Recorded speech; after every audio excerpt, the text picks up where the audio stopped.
Европската унија не е задоволна од текот на дел од клучните реформи во Македонија, особено оние кои се дел од првиот кластер темели. Со ваква порака денеска настапи амбасадорот на Европската унија во земјава Дейвид Гир пред Собраниската комисија за надворешна политика и Националниот совет за евроинтеграција во рамки на презентацијата на приоритетите на шпанското претседавање со унијата, кое стартуваше на 1 јули. Реформите во многу клучни области кои што се поддржани од страна на ЕУ и други донатори не напредуваат како што требаше и во некои случаи има и негативни развои на настани кои не ги очекувавме да ги видиме од земја која започна преговори за пристапување кон унијата. Овде овој дом има голема улога што може да ја одигра со тоа што ќе одблокира клучни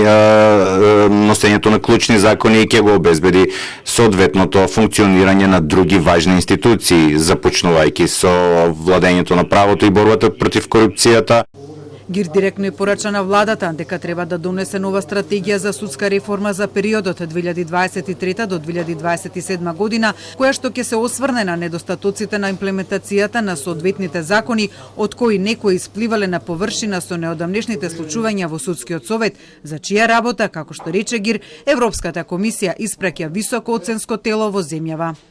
Да го подобри функционирањето и оформувањето на судскиот совет и да го подобри неговата ефикасност и професионалност.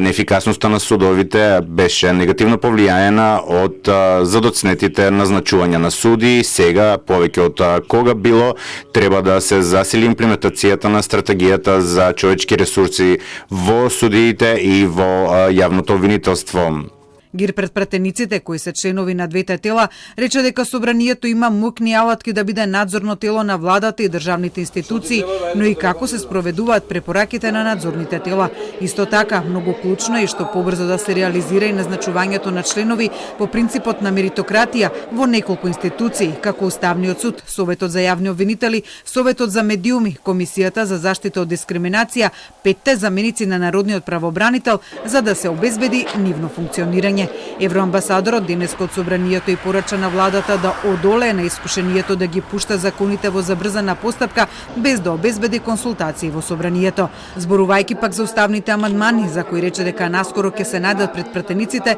Гира настав дека тие се суверена одлука на земјава, но нивното усвојување без одложување и вето ќе води кон втората фаза од преговорите на земјава со унијата.